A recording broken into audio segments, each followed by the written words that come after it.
ಇನ್ನು ಕಿಚ್ಚ ಸುದೀಪ್ ಹಾಗೂ ದರ್ಶನ್ ಅಭಿಮಾನಿಗಳ ಫ್ಯಾನ್ಸ್ ವಾರ್ ಮಧ್ಯೆ ಈಗ ಫ್ಯಾಮಿಲಿಯವ್ರನ್ನು ಕೂಡ ಅನೇಕ ಜನ ಹೇಳ್ಕೊಂಡು ಬರ್ತಾ ಇದ್ದಾರೆ. ಸೊ ಅಂಥವರಿಗೆ ಸಾನ್ವಿ ಸುದೀಪ್ ಖಡಕ್ ವಾರ್ನಿಂಗ್ ಅನ್ನು ಕೊಟ್ಟಿದ್ದಾರೆ. ಕೆಟ್ಟದಾಗಿ ಕಮೆಂಟ್ ಮಾಡಿದವರಿಗೆ ಅವರು ಇನ್ಸ್ಟಾ ಸ್ಟೋರಿ ಹಾಕೋದ್ರ ಮುಖಾಂತರ ಅವರು ವಾರ್ನಿಂಗ್ ಅನ್ನು ಕೊಟ್ಟಿದ್ದಾರೆ. ಕೆಟ್ಟ ಕಾಮೆಂಟ್ಗಳ ಬಗ್ಗೆ ನನ್ನ ತಲೆನೇ ಕೆಡಿಸ್ಕೊಳ್ಳಲ್ಲ, ಈ ರೀತಿಯಾಗಿ ಒಂದು ಸ್ಟೋರಿಯನ್ನು ಹಾಕಿದ್ದಾರೆ. ಇನ್ನು ಮೊನ್ನೆ ತಾನೇ ಮಾರ್ಕ್ನ ಸಕ್ಸಸ್ ಮೀಟ್ನಲ್ಲಿ ಕಿಚ್ಚ ಸುದೀಪ್ ಅವರು ಈ ಒಂದು ವಿಚಾರಕ್ಕೆ ಸಂಬಂಧಪಟ್ಟಂತೆ ಮಾತನಾಡಿದರು. ನನ್ನ ಮಗಳು ನನಗಿಂತ ಎತ್ತರಕ್ಕೆ ಬೆಳೀತಾಳೆ, ಈ ರೀತಿಯಾಗಿ ಅವರು ಮಾತನಾಡಿದರು. ಅವರ ಮಾತಿನ ಬೆನ್ನಲ್ಲೇ ಈಗ ಅವರು ಇನ್ಸ್ಟಾ ಸ್ಟೋರಿ ಹಾಕಿ ಕೆಟ್ಟದಾಗಿ ಕಾಮೆಂಟ್ ಮಾಡೋರಿಗೆ ಈಗ ವಾರ್ ಮಾಡಿದ್ದಾರೆ. ನನ್ನ ಮಗಳ ಬಗ್ಗೆ ಹೇಳಿದ್ರಿ, ನನ್ನ ಮಗಳು ಸರ್ ನಾನೇ ಫೇಸ್ ಮಾಡಿದ್ದೀನಿ ಅಂದ್ರೆ ಅದನ್ನ 10 ಫೇಸ್ ಮಾಡ್ತಾಳೆ, 10 ಬೆಳೀತಾಳೆ, ಅಷ್ಟಷ್ಟು ದೊಡ್ಡವಳಾಗ್ತಾಳೆ. ಒಂದಂತೂ ಸತ್ಯ ಸರ್, ನನ್ಕಿನ್ 10 ದೊಡ್ಡ ಒಳ್ಳೆ ಕೈ ಮನ್ಸಿದೆ, ಅಷ್ಟೇ ಕೈ ಹಿಡಿತಾಳೆ, ಎಲ್ಲ ಮಾಡ್ತಾಳೆ ಅಂತ ಹೇಳ್ತಾ. ಇದಕ್ಕಿಂತ ಹೆಚ್ಚಾಗಿ ನನ್ನ ಮಗಳನ್ನ ಸ್ವೀಕರಿಸಿದಂತ, ಆ ಹಾಡನ್ನ ಮೆಚ್ಚಿದಂತ ನನ್ನ ಚಿತ್ರರಂಗದಲ್ಲಿ ಎಷ್ಟೋ ಮಿತ್ರರಿದ್ದಾರೆ, ನನ್ನ ಅಭಿಮಾನಿಗಳಿದ್ದಾರೆ, ನನ್ನ ಸ್ನೇಹಿತರಿದ್ದಾರೆ. ಯಾಕೆ ಸರ್ ನಿಮ್ಮಲ್ಲೇ ಎಷ್ಟೋ ಜನ ಪ್ರೀತಿ ಮಾಡಿದಾರೆ ವಾಯ್ಸ್ ನನ್ನ ಮೇಲೆ. ನನ್ನ ಮಗಳ ಬಗ್ಗೆ ಹೇಳಿದ್ರಿ, ನನ್ನ ಮಗಳು ಸರ್ ನಾನೇ ಫೇಸ್ ಮಾಡಿದ್ದೀನಿ ಅಂದ್ರೆ ಅದನ್ನ 10 ಫೇಸ್ ಮಾಡ್ತಾಳೆ, 10 ಬೆಳೀತಾಳೆ, ಅಷ್ಟಷ್ಟು ದೊಡ್ಡವಳಾಗ್ತಾಳೆ. ಒಂದಂತೂ ಸತ್ಯ ಸರ್, ನನ್ಕಿನ್ 10 ದೊಡ್ಡ ಒಳ್ಳೆ ಕೈ ಮನ್ಸಿದೆ, ಅಷ್ಟೇ ಕೈ ಹಿಡಿತಾಳೆ, ಎಲ್ಲ ಮಾಡ್ತಾಳೆ ಅಂತ ಹೇಳ್ತಾ. ಇದಕ್ಕಿಂತ ಹೆಚ್ಚಾಗಿ ನನ್ನ ಮಗಳನ್ನ ಸ್ವೀಕರಿಸಿದಂತ, ಆ ಹಾಡನ್ನ ಮೆಚ್ಚಿದಂತ ನನ್ನ ಚಿತ್ರರಂಗದಲ್ಲಿ ಎಷ್ಟೋ ಮಿತ್ರರಿದ್ದಾರೆ, ನನ್ನ ಅಭಿಮಾನಿಗಳಿದ್ದಾರೆ, ನನ್ನ ಸ್ನೇಹಿತರಿದ್ದಾರೆ. ಯಾಕೆ ಸರ್ ನಿಮ್ಮಲ್ಲೇ ಎಷ್ಟೋ ಜನ ಪ್ರೀತಿ ಮಾಡಿದಾರೆ ವಾಯ್ಸ್ ನನ್ನ ಮೇಲೆ. ಸೊ ಇದು ನಿನ್ನೆ ಕಿಚ್ಚ ಸುದೀಪ್ ಅವರು ಮಾರ್ಕ್ ಸಿನಿಮಾದ ಸಕ್ಸಸ್ ಮೀಟ್ನಲ್ಲಿ ಹೇಳಿದಂಥ ಮಾತು, ಅವರ ಮಗಳ ಕುರಿತಾಗಿ ಬರ್ತಿರುವಂಥ ಕೆಟ್ಟ ಕಾಮೆಂಟ್ಗಳ ಕುರಿತಾಗಿ. ಇವತ್ತು ಸಾನ್ವಿ ಸುದೀಪ್ ಅವರು ಒಂದು ಇನ್ಸ್ಟಾ ಸ್ಟೋರಿಯನ್ನು ಹಾಕಿದ್ದಾರೆ. ನನ್ನ ದೇಹ ನಿಮ್ಮ ಚರ್ಚಾ ವಿಷಯವಲ್ಲ, ನನಗೇನಾದರೂ ನಿಮ್ಮಿಂದ ಒಪಿನಿಯನ್ ಬೇಕು ಅಂತಾದರೆ ನಾನೇ ಕೇಳಿ ಅದನ್ನು ಪಡ್ಕೊಳ್ತೀನಿ ಅನ್ನುವಂಥ ಒಂದು ಸ್ಟೋರಿ ಇದು. ಅಂದರೆ ಇದು ಯಾವುದು ನನಗೆ ಸಂಬಂಧಪಟ್ಟಿದ್ದಲ್ಲ, ಅದರ ಜೊತೆಗೆ ನನ್ನ ದೇಹ ನಿಮ್ಮ ಚರ್ಚಾ ವಿಷಯವಲ್ಲ, ನನಗೇನಾದರೂ ಬೇಕು ಅಂತಂದರೆ ನಿಮ್ಮ ಒಪಿನಿಯನ್ ನಾನು ಕೇಳ್ತೀನಿ ಅನ್ನುವಂಥ ಒಂದು ಸ್ಟೋರಿಯನ್ನು ಇವತ್ತು ಸುದೀಪ್ ಅವರ ಮಗಳಾಗಿರುವಂಥ ಸಾನ್ವಿ ಸುದೀಪ್ ಅವರು ಹಾಕ್ಕೊಂಡಿದ್ದಾರೆ. ಇದರ ಕುರಿತಾಗಿ ಡೀಟೇಲ್ಸನ್ನು ಕೊಡ್ತಾರೆ ನಮ್ಮ ಪ್ರತಿನಿಧಿ ವಿದ್ಯಾಶ್ರೀ. ಈಗ ಫೋನ್ ಮುಖಾಂತರ ಜಾಯಿನ್ ಆಗ್ತಾ ಇದ್ದಾರೆ. ವಿದ್ಯಾಶ್ರೀ, ನಿಜವಾಗ್ಲೂ ಫ್ಯಾನ್ಸ್ ವಾರ್ ಅಂತಂದರೆ ಕೇವಲ ನಟರ ಮಧ್ಯೆ ಇರಬೇಕು, ಅವರ ಸಿನಿಮಾಗಳ ಮಧ್ಯೆ ಇರಬೇಕು, ಬಿಟ್ಟರೆ ಈ ರೀತಿಯಾಗಿ ಪರ್ಸನಲ್ಗೆ ಹೋಗೋದು ಎಷ್ಟು ಸರಿ ಅಂತ?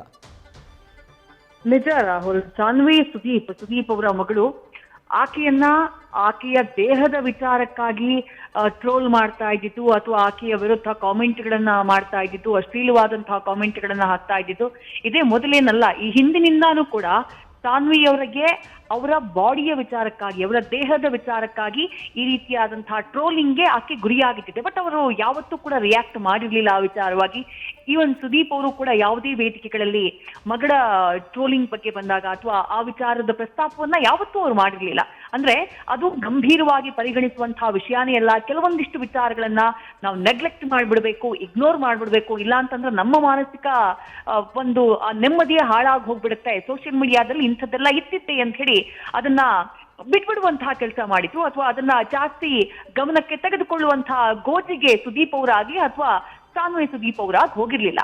ಆದ್ರೆ ಮೊನ್ನೆ ಆದಂತಹ ಘಟನೆ, ಆ ಫ್ಯಾನ್ ವಾರ್ಗೆ ಕೊಟ್ಟಂತಹ ಕಿಚ್ಚು ಹಚ್ಚಿದಂತಹ ಕಿಚ್ಚ ಸುದೀಪ್ ಅವರ ಮಾತು, ಅದಾದ ನಂತರ ಆದಂತಹ ಬೆಳವಣಿಗೆ, ಮಾರ್ಕ್ ಸಿನಿಮಾ ಟಾರ್ಗೆಟ್ ಆದ ರೀತಿ, ಎಟ್ ದಿ ಸೇಮ್ ಟೈಮ್ ಎರಡೂ ಮನೆಯ ಹೆಣ್ಣು ಮಕ್ಕಳ ಬಗ್ಗೆ, ಆ ಕಡೆ ದರ್ಶನ್ ಅವರ ಮನೆಯ ಹೆಣ್ಣು ಮಕ್ಕಳ, ದರ್ಶನ್ ಮನೆ ಅವರ ವೈಫ್ ಬಗ್ಗೆ ಯಾವ ರೀತಿ ಕೆಟ್ಟದಾಗಿ ಅಶ್ಲೀಲವಾಗಿ ಕಾಮೆಂಟ್ಗಳು ಬಂದ್ವೋ, ಆ ಸೈಡ್ ನಿಂದಾನು ಅದೇ ರೀತಿಯಾದಂತಹ ಕಾಮೆಂಟ್ಗಳು ಸುದೀಪ್ ಅವರ ಮಗಳ ವಿಚಾರವಾಗಿ ಬಂದಿದ್ದನ್ನ ನಾವು ಸೋಷಿಯಲ್ ಮೀಡಿಯಾದಲ್ಲಿ ಬಹುಶಃ ಅಬ್ಸರ್ವ್ ಮಾಡಿದ್ರೆ ಗೊತ್ತಾಗಿರುತ್ತೆ. ಯಾಕಂದ್ರೆ ಅವರನ್ನ ಕೂಡ ಸಾಕಷ್ಟು ಟ್ರೋಲಿಂಗ್ಗೆ ಒಳಪಡಿಸಿದ್ರು. ವಿಜಯಲಕ್ಷ್ಮಿ ಅವರು ಕಾನೂನಾತ್ಮಕ ಹೆಜ್ಜೆಯನ್ನ ಇಟ್ರು.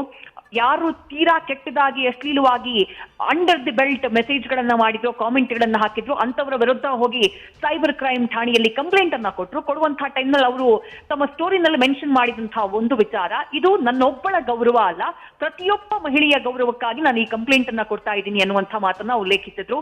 ಸೇಮ್ ಟೈಮ್ ಸಾನ್ವಿಯವರಿಗೂ ಕೂಡ ಅದೇ ರೀತಿಯಾದಂತಹ ಅನುಭವ ಆಗಿತ್ತು. ಅವರ ವಿರುದ್ಧವೂ ಅದೇ ರೀತಿಯಾದಂತಹ ಅಶ್ಲೀಲವಾದಂತಹ ಕಾಮೆಂಟ್ಗಳು ಅಥವಾ ಅವರ ದೇಹವನ್ನ ವ್ಯಂಗ್ಯ ಮಾಡಿ ಅವರ ದೇಹದ ಬಗ್ಗೆ ತೀರಾ ಕೆಟ್ಟದಾಗಿ ಕಾಮೆಂಟ್ಗಳನ್ನ ಮಾಡುವುದು, ಪೋಸ್ಟಿಂಗ್ ಗಳನ್ನ ಮಾಡುವುದು, ಈ ರೀತಿಯಾದಂತಹ ಕೆಲವು ವಿಚಾರಗಳು ನಡೆದಿತ್ತು. ನಿನ್ನೆ ಮಾರ್ಚ್ ಪ್ರೆಸ್ ಮೀಟ್ ನಲ್ಲಿ ಸುದೀಪ್ ಅವರಿಗೆ ಅದೇ ವಿಚಾರವನ್ನ ಪ್ರಶ್ನೆ ಮಾಡಿತ್ತು. ಈ ಫ್ಯಾನ್ ವಾರ್ ಮಧ್ಯದಲ್ಲಿ ನಿಮ್ಮ ಮಗಳನ್ನ ಕೂಡ ಟಾರ್ಗೆಟ್ ಮಾಡಿದ್ರು ಅಂದಾಗ ಅವ್ರು ಏನು ಉತ್ತರವನ್ನ ಕೊಟ್ರು ಅನ್ನೋದನ್ನ ನಾವೀಗ ನಮ್ಮ ವೀಕ್ಷಕರಿಗೆ ತೋರಿಸ್ತಿದ್ವಿ. ಬಹಳ ಖಡಕ್ ಆದಂತಹ ಉತ್ತರವನ್ನ ಕೊಟ್ರು. ನಾನೇ ಫೇಸ್ ಮಾಡಿದ್ದೀನಿ, ನನ್ನ ಮಗಳು ಅದ್ರ 10ರಷ್ಟು ಫೇಸ್ ಮಾಡ್ತಾಳೆ, ಅದಕ್ಕೆ ಆಕೆಗೆ ಅಂತಹ ಕೆಪಾಸಿಟಿ ಇದೆ. ಯಾರು ಎಷ್ಟೇ ಆಕೆಯನ್ನ ತಡೆಯೋದಕ್ಕೆ ಪ್ರಯತ್ನ ಪಟ್ರು ಅಥವಾ ತುಳಿಯೋದಕ್ಕೆ ಪ್ರಯತ್ನ ಪಟ್ರು, ಆಕೆಯ ಆತ್ಮ ಬಲವನ್ನ ಕುಗ್ಗಿಸುವಂತಹ ಪ್ರಯತ್ನ ಪಟ್ರು, ಆಕೆ ನಿಲ್ಲುವಂತಹ ವ್ಯಕ್ತಿಯಲ್ಲ, ಆಕೆ ಒಂದು ಶಕ್ತಿಯಾಗಿ ಬೆಳೀತಾಳೆ ಅನ್ನುವಂಥ ಹೆಮ್ಮೆಯ ಮಾತುಗಳನ್ನ ಅಥವಾ ಆತ್ಮವಿಶ್ವಾಸದ ಮಾತುಗಳನ್ನ ಕಿಚ್ಚ ಸುದೀಪ್ ಅವರು ಆಡಿದ್ರು. ಬಟ್ ನಮಗೆ ಖುಷಿ ಅನ್ನಿಸ್ತಾ ಇರೋದು ಸಾನ್ವಿ ಸುದೀಪ್ ಅವರು ಈ ವಿಚಾರಕ್ಕೆ ಸಂಬಂಧಪಟ್ಟ ಹಾಗೆ ರಿಯಾಕ್ಟ್ ಮಾಡಿರುವಂತಹ ರೀತಿ. ಬಹಳ ಕ್ಲಿಯರ್ ಕಟ್ ಆಗಿ 2 ಸಾಲುಗಳಲ್ಲಿ ಆ ವಿಚಾರವನ್ನ ಮುಗಿಸಿದ್ದಾರೆ. ಅಂದ್ರೆ ತುಂಬಾ ತಲೆಗೆ ತೆಗೆದುಕೊಂಡು ಹಾಗೆ ಅವರೇನು ತೀರಾ ಆಕ್ರೋಶದಿಂದ, ತೀರಾ ಸಿಟ್ಟಿನಿಂದ ಮಾತನಾಡಿಲ್ಲ. ಬಟ್ ಯಾರು ಈ ರೀತಿ ಟ್ರೋಲ್ ಮಾಡ್ತಾರೋ, ಬಾಡಿ ಶೇಮಿಂಗ್ ಮಾಡ್ತಾರೋ, ಈ ಸೋಷಿಯಲ್ ಮೀಡಿಯಾದಲ್ಲಿ ಏನು ಬೇಕಾದ್ರೂ ಮಾಡಬಹುದು ಒಬ್ಬ ಹೆಣ್ಣು ಮಕ್ಕಳಿಗೆ ಅನ್ನುವಂಥ ಕೆಟ್ಟ ಕೊಳಕು ಮನಸ್ಥಿತಿ ಇದೆಯಲ್ಲ, ಅಂಥವರಿಗೆ ಬಹಳ ನೇರವಾದಂತಹ ಒಂದು ಮಾತು 2 ಸಾಲುಗಳಲ್ಲಿ ಹೇಳಿದ್ದಾರೆ. ನನ್ನ ದೇಹ ನಿಮ್ಮ ಚರ್ಚೆಯ ವಿಷಯ ಅಲ್ಲ, ನೀವು ಅದನ್ನ ಚರ್ಚೆ ಮಾಡುವಂತಹ ಅವಶ್ಯಕತೆ ಇಲ್ಲ. ಇಫ್ ಇನ್ ಕೇಸ್ ಹಂಗೂ ನನಗೆ ನಿಮ್ಮಿಂದ ಏನಾದ್ರೂ ನನ್ನ ದೇಹದ ಬಗ್ಗೆ, ದೇಹ ತೂಕ ಕಡಿಮೆ ಮಾಡಬೇಕು, ಜಾಸ್ತಿ ಮಾಡಬೇಕು, ಅದ್ರ ಬಗ್ಗೆ ಏನಾದ್ರು ನಂಗೆ ಸಜೆಷನ್ ಬೇಕು ಅಂತಿದ್ರೆ ನಾನೇ ನಿಮಗೆ ಕೇಳ್ತೀನಿ ಅಂತ ಹೇಳಿ ಒಂದು ಸ್ಮೈಲಿ ಸಿಂಬಲ್ ಹಾಕಿದ್ದಾರೆ. ಅಂದ್ರೆ ಬಟ್ಟೆನ ಸುತ್ತಿ ಹೊಡೆಯೋದು ಅಂತ ಹೇಳ್ತಾರಲ್ಲ, ಈ ಶಾಲ್ನ ಸುತ್ಕೊಂಡು ಹೊಡೆದ್ರು ಅಂತ ಹೇಳಿ, ಆ ರೀತಿಯಾದಂತಹ ಒಂದು ಖಡಕ್ ಆದಂತಹ ಒಂದು ಸಂದೇಶ ಸಾನ್ವಿ ಸುದೀಪ್ ಅವರ ಕಡೆಯಿಂದ. ಇದು ಆಕ್ಚುಲಿ ಇದನ್ನ ಇಗ್ನೋರ್ ಮಾಡೋ ಬದಲು ಒಂದು ಸಲ ಸಾನ್ವಿ ಸುದೀಪ್ ಅವರು ಅಟೆಂಡ್ ಮಾಡುವಂತಹ ಅವಶ್ಯಕತೆ ಇತ್ತು. ಯಾರು ಆ ರೀತಿ ಮಾಡ್ತಾರೋ ಅಂಥವ್ರಿಗೊಂದು ಮೆಸೇಜ್ ಅನ್ನ ಕೊಡುವಂತಹ ಅವಶ್ಯಕತೆ ಇತ್ತು. ಸಾನ್ವಿ ಸುದೀಪ್ ಅವರು ಅದನ್ನ ಮಾಡಿದ್ದಾರೆ. Rahul. Right Vidyashree, thank you ಡೀಟೇಲ್ಸ್ಗೆ. ನ್ಯೂಸ್ ಫಸ್ಟ್ ನಿರ್ಭೀತಿಯಿಂದ ನಿಮ್ಮ ಪರವಾಗಿ.